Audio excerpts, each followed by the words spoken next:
Welcome to Shades of Healing, the Journey Within, the space where we explore the tender, powerful, and often unseen layer of healing that shapes our life. Today, we step into the shade of healing that carries hope, courage, and the quiet resilience, the journey of fertility. It is a journey that is filled with whispered prayers, unspoken fears, and the delicate strength of women who dreams to hold life close.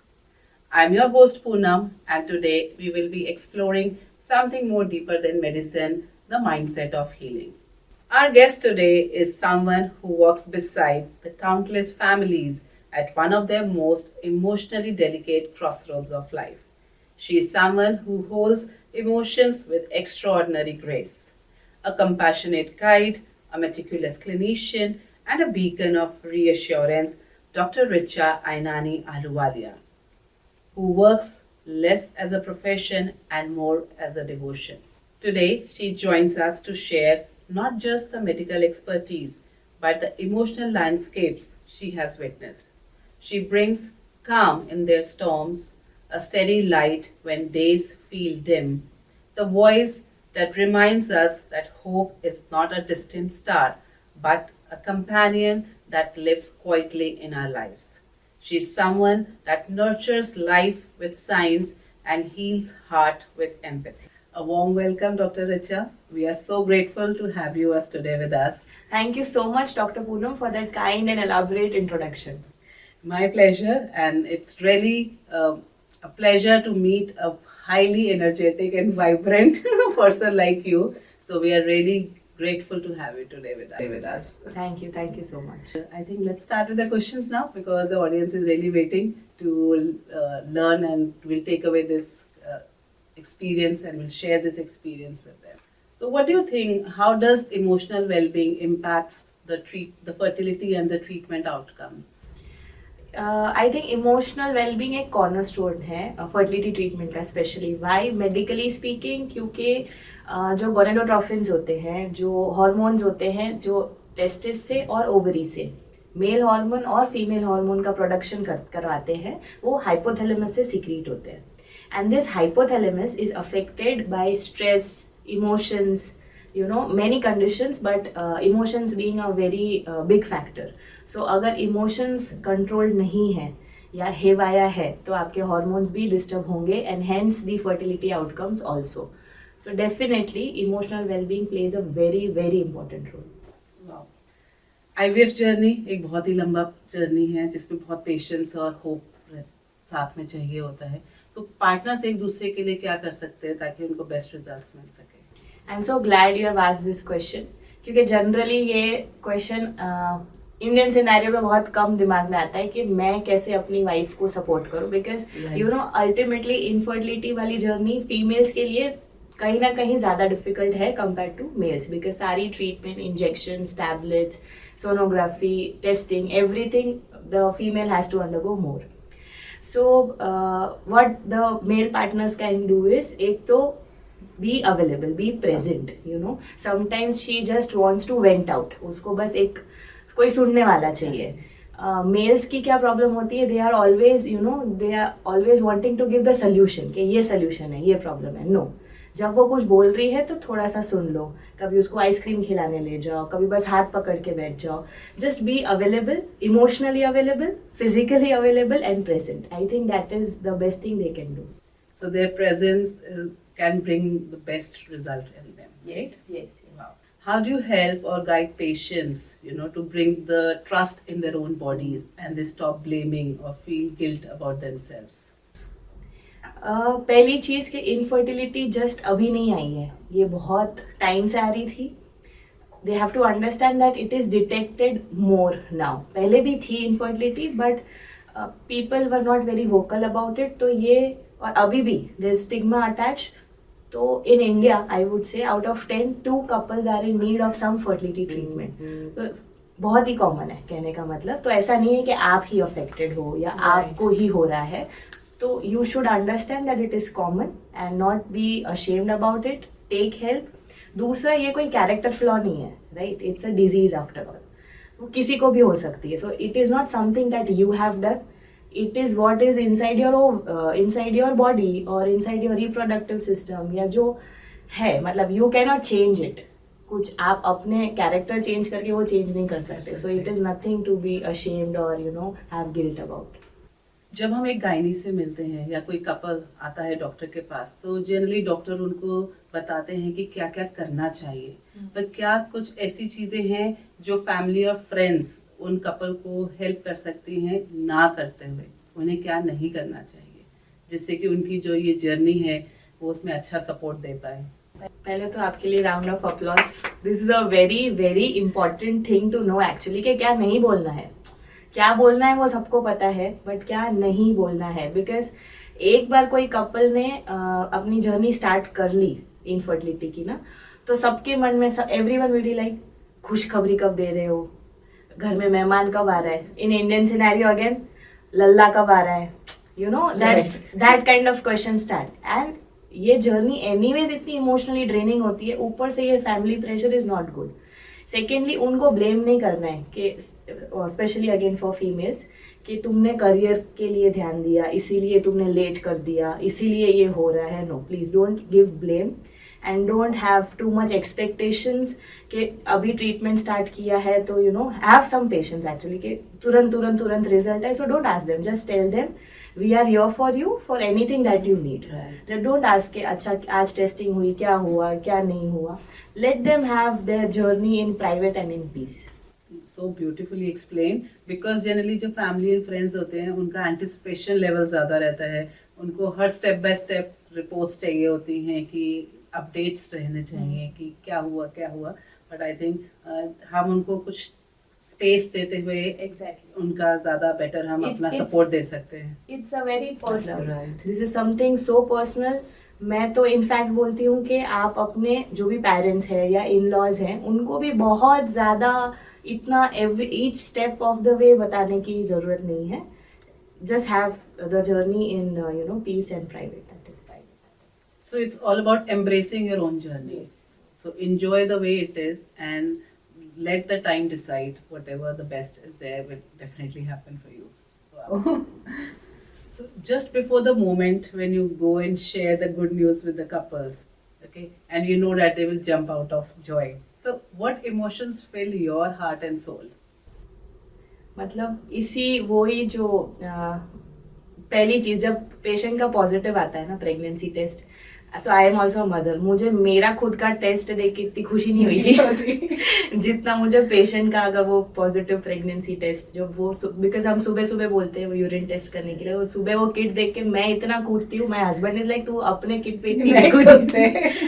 But then it's the moment why I chose infertility या fertility, because वो moment जब मैंने first time देखा था, that was the best moment of my life, and वो मैंने decide कर लिया था मुझे ये moment बार बार चाहिए, and वो moment के पीछे ही मैं भागती हूँ basically. तो बताने से पहले हाँ, खुशी तो obviously होती है, but then I feel blessed कि because ये 100% साइंस से नहीं possible है. सो प्रेग्नेंट होना, IVF से भी जो चांसेस होते हैं प्रेगनेंसी के, that is around 40 to 50%, not 100%. तो 50% तो आपको गॉड्स ब्लेसिंग्स, लक, सब कुछ होना चाहिए साथ में. सो फर्स्टली जब वो पॉजिटिव आता है तो मुझे लगता है thank you God, everything has worked out properly, the science and the luck. Secondly, it's a point of responsibility also, because just वो पॉजिटिव आ गया इसका ये मतलब नहीं है कि the journey has ended, it has just started. तो वो 9 months की, नेक्स्ट 9 months की responsibility is something that I look forward to.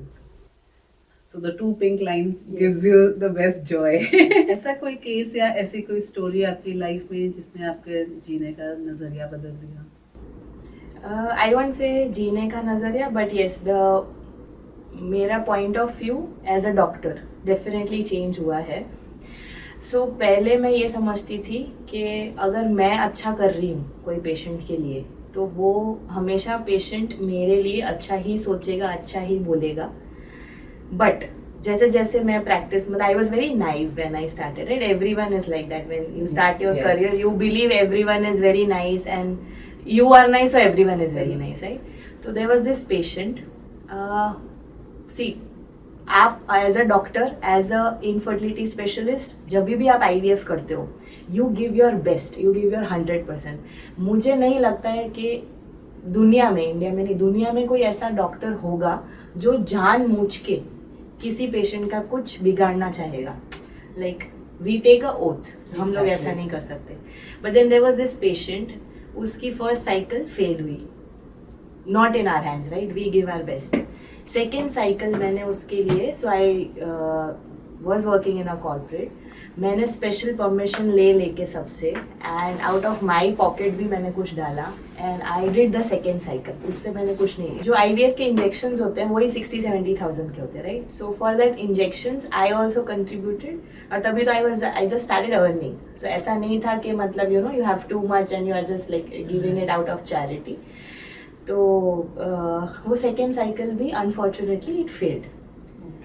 The patient, मतलब वो बहुत ही अच्छा पेशेंट था जब तक I was supporting them and everything. Third cycle के लिए देन अगेन दे स्टार्टेड कि नहीं आप ही दो पैसे, ये करो वो करो. देन आई सेड दैट अभी आप रुक जाओ, आई विल मैं देखती हूँ मैं क्या कर सकती हूँ. But they didn't have any patient left, and they started abusing, they started giving bad reviews, they started saying that आप तो पैसे लूटने बैठे हो, मैंने क्या क्या समझ के आपको ये साइकिल करवाई थी एंड आपने हमारा केस बिगाड़ दिया. जबकि केस कुछ बिगड़ा नहीं है, मतलब it's just that the result didn't come, it is negative. So then I stopped helping people just out of sympathy. So I started empathizing, but I stopped sympathizing. So that was the case that changed my point of view as a fertility consultant, that no, you cannot be always going above nature, above luck. आप ये नहीं बोल सकते हो कि नहीं यार मैं कर देती हूँ इस बार तो आ ही जाएगा result, because you never know, it might not work and all people are not the same. Right. If you are good, then it's not necessary that everyone is a good person. But as a human being, we always try to do our best. Yes, to help out, and as doctors especially, आप इतना out of the way जाके किसी की help करना चाह रहे हो, and regardless वो आपके उस help को एक तरीके से अपना negative बना के portray करे, तो I think they should have some, rather I mean everybody should be little regards and respectful towards the doctors. Because everything is not just in doctor's hand. It's especially in infertility. See, if there's a surgery, अगर कुछ खराब है उस चीज को निकालना है, complications might happen, but it's like less than 1% chance, right? Every surgery has different rates. Infertility में it's a 50% chance जो हमारे हाथ में. 50% is in luck's hands or God's hands. We cannot improve more than 50%. कितना ही live birth rate is not more than 50% IVF के बाद. तो ये पेशेंट्स को समझना बहुत ज़रूरी है कि हम लोग जो कॉस्ट लेते हैं, IVF का पैसा भी लेते हैं, दैट इज़ नॉट कि भाई लूटने के लिए है या कुछ है. जो उसके इंजेक्शन इतने एक्सपेंसिव होते हैं, तो you have to understand that. And 100% मेरे हाथ में नहीं, मतलब कोई भी डॉक्टर के हाथ में नहीं होता है. I think this is also big lesson कि जब आपको अपनी IVF फेलोशिप के लिए एक वो अनएक्सपेक्टेड कॉल आया, तो कैसे उसने आपका ये करियर चेंज करके और आपका लाइफ का पर्पस बदल दिया? Yes, so that call actually क्या हुआ था, मैंने लैप्रोस्कोपी फेलोशिप के लिए अप्लाई कर रखा था, बट कोविड आ गया था तब, तो वो डिले हो रहा था कि कोविड थोड़ा सेटल हो जाए, because I had to go to Maharashtra for my laparoscopy. So that got delayed, and meanwhile I started my senior residency here in a hospital. तो तब मुझे एक unexpected call आया कि we have this fellowship seat available, and if you want to explore IVF, आगे जाके हम आपको जयपुर में भी we are interested in opening up a center with you. मैंने डिस्कस किया घर पे कि ऐसा ऐसा कॉल आया है, तो it was my husband who said जो जाके आ, क्या फ़र्क पड़ता है, देख ले अच्छा लग रहा है नहीं लग रहा है, क्योंकि अभी भी तू वैसे ही सीनियर रेजिडेंसी करी, यू हैव टाइम.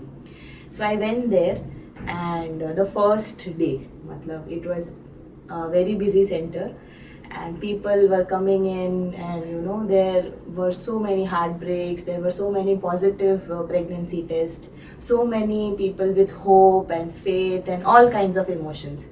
एंड अचानक से ना like that wave comes, you have goose bumps and everything. I was like यार इतने इमोशन वो भी गायनी में हो सकते हैं, मैंने कभी इमेजिन नहीं किया था. बिकॉज IVF वाली चीज़ हमारी जब रेजिडेंसी चल रही थी तो इतना राजस्थान में नहीं था तब कि रेजिडेंसी में भी सिखाया जाए IVF.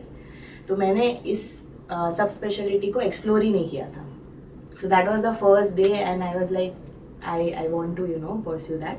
Not just the career part, but the purpose in life, वो call नहीं था जिसने change किया. It was after a while, you know, after I got into the fellowship, after a month or two maybe, I started counseling patients. When I started counseling patients, पहले मुझे ऐसा लगता था I love surgery. मतलब बिना खून खराबा देखे OT में, स्क्रब्स में. मुझे कोविड जब हुआ था तब भी मुझे ऐसा लगता था one thing I miss is OT and blood. Oh my God. So I used to love surgery so much.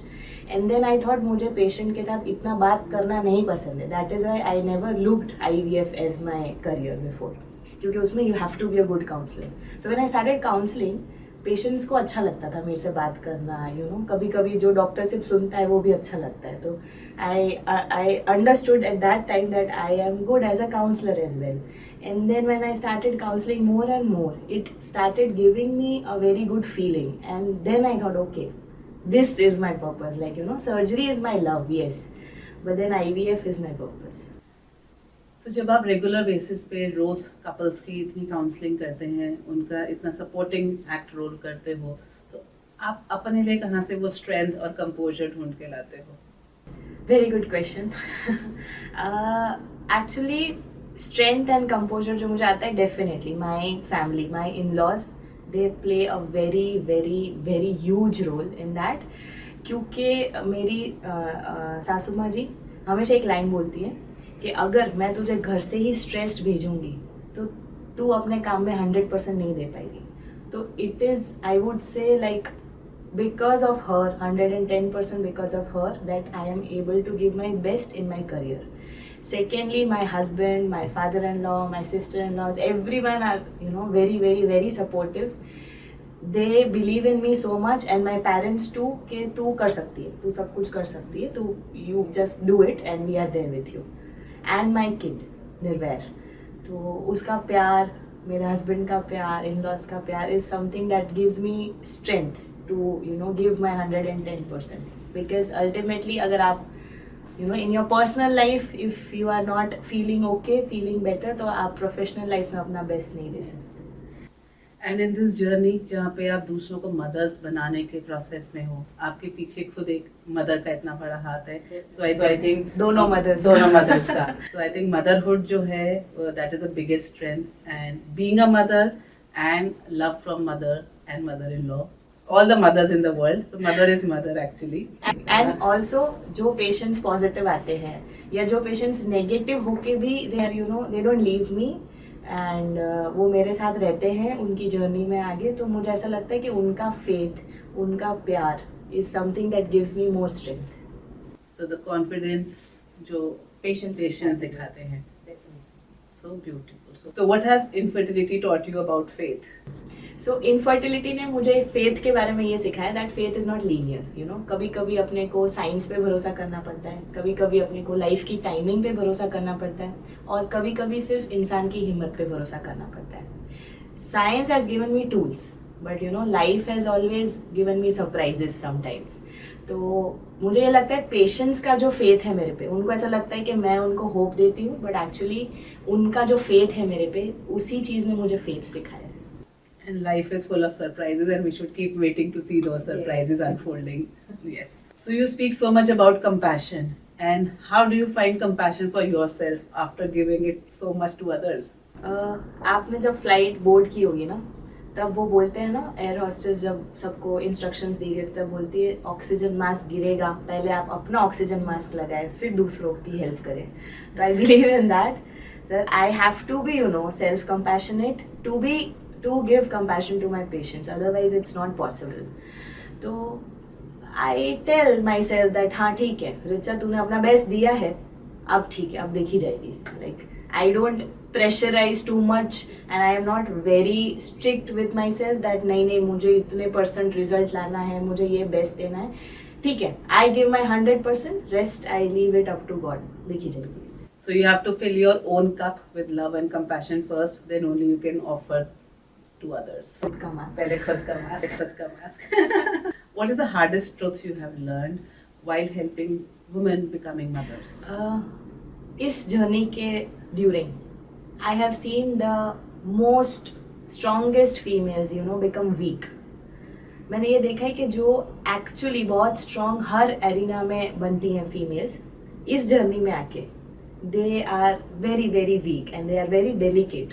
They need a very good support. That is the truth that I have learned. And also अगर family support नहीं होता है, especially husband का support नहीं होता है, I have seen many females just weeping, जो आप imagine नहीं कर सकते हो. Professional life में they are inspectors, they are working in the defense department, but when it comes to this journey they are too emotional. Have you ever cried for a patient? What triggered it? Actually जब मैंने start किया था तो मैं तो हर negative result में I used to cry. And actually मतलब बोलते हैं ना, doctors should not be emotional. I am emotional, but उस टाइम पे मैं कुछ ज़्यादा ही इमोशनल थी. एंड इतना कि अगर कोई पेशेंट का रिजल्ट नेगेटिव आता था, I used to carry it home. मेरा पूरा दिन मूड खराब रहना, घर पे भी. my in-laws did not deserve it, कि भाई अगर प्रोफेशनली कुछ आपका अच्छा नहीं जा रहा है तो इसका ये मतलब नहीं है कि आप घर पे जाके उसका फ्रस्ट्रेशन निकालो. तो जब भी नेगेटिव आया, आई यूज टू क्लोज डाउन. मैं किसी से बात नहीं करती थी, पूरा दिन चिड़चिड़ा रहना, ये वो. तो I used to carry it home in short, and it affected me so much that I started getting a little bit depressed. Then something in me changed and फिर मैंने decide किया कि yes, I will be emotional, I will support my patient when the results are not good, but I will not carry it home. I will be their emotional support, but I will not absorb it. So just that happened and I stopped carrying the weight and I stopped crying. That's it. So basically we should not carry the patient's emotions with us, so that it does not crush your own spirit. Yes. But you are available for them to energize them and move on in their journey. So basically I was sympathizing with them when I was crying for them, and now I just empathize, I don't sympathize. We have seen कि आप अपने couples को dinner dates के लिए encourage करते हो, और जो mother है डिलीवरी से पहले उनसे आप अपने बेबी के लिए एक लेटर लिखवाते हो. तो ये कैसे लव और ह्यूमैनिटी कैसे आपने इंट्रोड्यूस किया अपनी मेडिसिनल प्रैक्टिस में? तो मैं जब रेजिडेंसी कर रही थी, my residency is from SMS Jaipur only, महिला चिकित्सालय. तो वहाँ पे क्या नाइट ड्यूटीज लगती है फर्स्ट ईयर रेजिडेंट्स की. तो जब मैं ड्यूटी करी थी मेरी यूनिट में, तब मैं अनफॉर्चुनेटली बोलूँगी, अब मैं फॉर्चुनेटली बोलूँगी, मेरे साथ कोई और रेजिडेंट नहीं था. तो मेरी night duties sometimes I had to do night duties for 1 whole month, ऐसे भी होता था. तो रात में ज़्यादा डिलीवरीज होती थी कंपैरेटिवली, और बाकी सब सोते थे. भाई जी अभी सोते हैं, बट हम जागते थे. First year residents they have to work very hard. तो जब डिलीवरी के बाद जब हम स्टिच लगा रहे होते थे, तो मेरी आदत थी कि मैं बात करती थी पेशेंट्स के साथ. तो वो 2-3 बार ऐसा हुआ दैट पेशेंट्स ने बोला कि मैम बाकी लोग बात नहीं करते हैं, आप जब बात करते हो इमोशन, मतलब वो बोलते हैं कि पेन हो रहा है, नहीं हो रहा है, I just use to talk to them, और उनको बहुत ही अच्छा वो फील आता था. तो मैंने सोचा था कि ये सब जो डिलीवरी को लेके और एक गाइनेक को लेके जो ऐसा ना कि चुड़ैल आ गई, मतलब लिटरली ऐसा बोला जाता था कि देख चुड़ैल आ गई, अभी मारेगी, पीटेगी, बच्चा निकालेगी. गवर्नमेंट हॉस्पिटल्स में it's like that because they have so much of load. I wanted to change that stereotypical image of a gynec basically. And also ये करते करते कि just to give a human touch, वो delivery वाला experience उनके लिए smooth बनाना, उनके लिए memorable banana, that was my aim. But the more I started doing it, जैसे सबसे पहली बार मैंने एक कपल को बस डांस कराया था डिलीवरी से पहले, बिकॉज आई वॉन्टेड कि एक बारी जब, and this all happened after my delivery, it changed everything. क्योंकि मुझे एक्चुअली में लगा कि डिलीवरी के बाद मेरे और राहुल मेरे हस्बैंड के बीच there was no connection for a while, because आपका पूरा फोकस, आपका पूरा इंटरेस्ट आपके बच्चे में होता है. and you forget your partners. So I realized that before delivery वो ऐसा एक moment होता है एक female के लिए भी and obviously to be father के लिए भी very pivotal role, pivotal moment in their life, right? तो मुझे उसको special and memorable बनाना था anyhow. तो I started coming out with ideas like arranging a dinner date for them. उसके baby के लिए साथ में दोनों letter लिखे, just like that. So and मज़ा भी आया उसके बाद करके भी अच्छा लगता है, आपको भी अच्छा लगता है that you are doing something more, you are giving something very humanly, humanly very happy experience to the patients. As it is, giving birth is a very memorable experience. और आप उसमें और उसको memorable बनाने के लिए couples का जो we time है वो Yes. उसको और बढ़ाकर you are creating more memories for them. क्योंकि एक फीमेल को उसकी डिलीवरी के आसपास जो भी हुआ है, लोगों ने उसको कैसा ट्रीट किया है, कितना प्यार दिया है, कितना ध्यान नहीं दिया, सब कुछ याद रहता है. तो मुझे चाहिए कि वो मुझे याद रखे. I have my personal interest as well, so I make it extra special for them. That is so cute and so memorable. I mean, a lifelong journey. They will always. Yeah. You will be a part of their journey, actually. So, what is that one lesson that your son Nirvair has taught you on this journey of helping people? So, निर्वैर उसका नाम ही मैंने इसलिए रखा था, it means without hate, बिना बैर के, right? तो ही लव्स एवरीवन अनकंडीशनली, जो मैंने देखा है. मतलब वो उल्टा जो हमारे घर में सर्वेंट्स हैं उनके साथ बैठ के खाना खाता है, उनकी प्लेट में से खाना खा लेता है. तो ही looks at everyone without any hate, without any difference. So that is how I have started practising. ऐसा नहीं है कि अच्छा ये पेशेंट अच्छा है and they are well educated, well behaved. I treat all my patients equally. One thing that I've learned, treat everyone with love, without hate. Second is patience.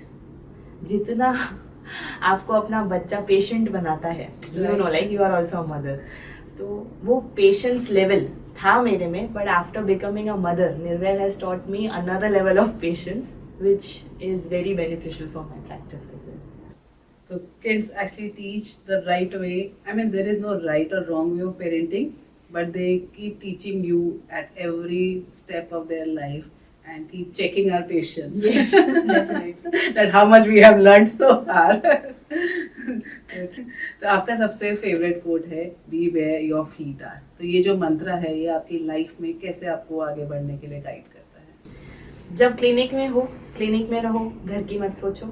जब घर पे आ जाते हो तो क्लिनिक की मत सोचो, पेशेंट्स के बारे में मत सोचो, बिकॉज आपको अपना 100% देना है.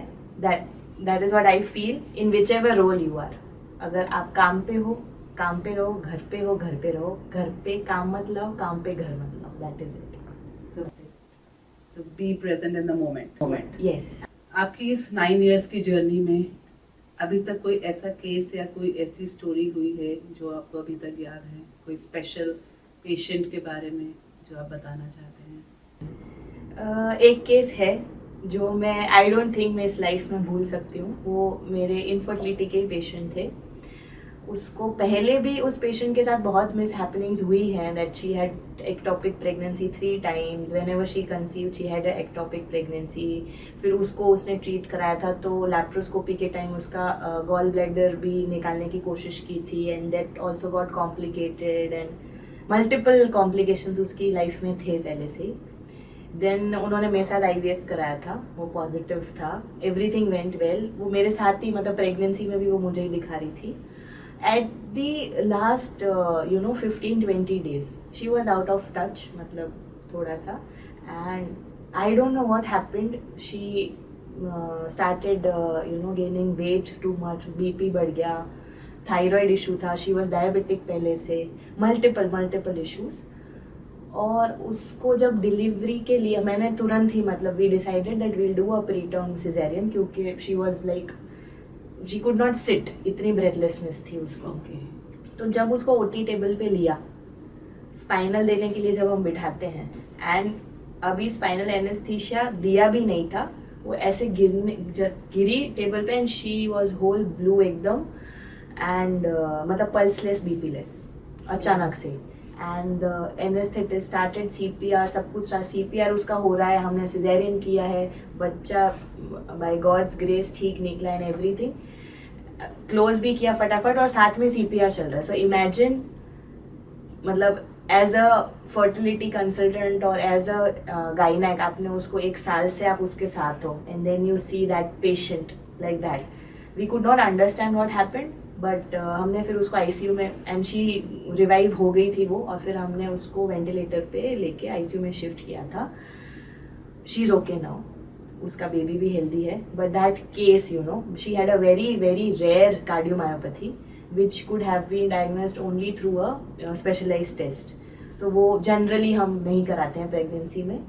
मतलब anyway that case, you know, मुझे बात करते हुए भी गूजबम्स हो जाते हैं, because as a fertility consultant आप सिर्फ बेबी पे कॉन्सेंट्रेट करते हो sometimes, and you know mother अगर आपको प्रेगनेंसी में दिखाती है तो आप उसके इतने क्लोज आ जाते हो that you become like a family. And वो फैमिली अभी तक मेरे पास हर फेस्टिवल में आती है मेरे से मिलने. They are so close.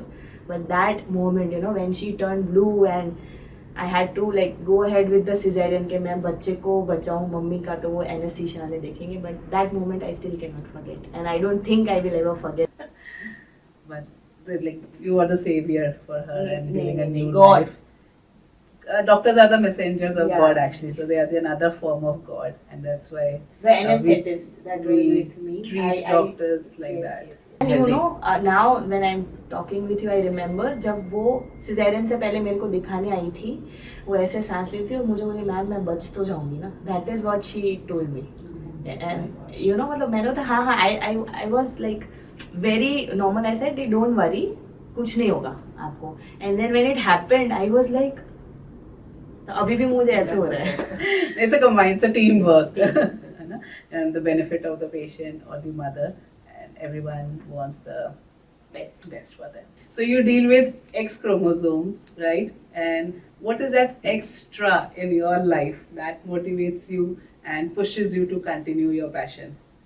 So I would say जो एक्स्ट्रा मेरी लाइफ में है इज माई जिद्दीपन या मेरी stubbornness, you know, because when a couple comes and उनके दिमाग में एक होप है, एक ड्रीम है, then I make it my mission. कि मतलब मेरी जिद बन जाती है कि फिर मैं पेशेंट्स को भी कभी कभी ये बोलती हूँ कि तुम्हें तो मैं प्रेग्नेंट करके ही रहूंगी.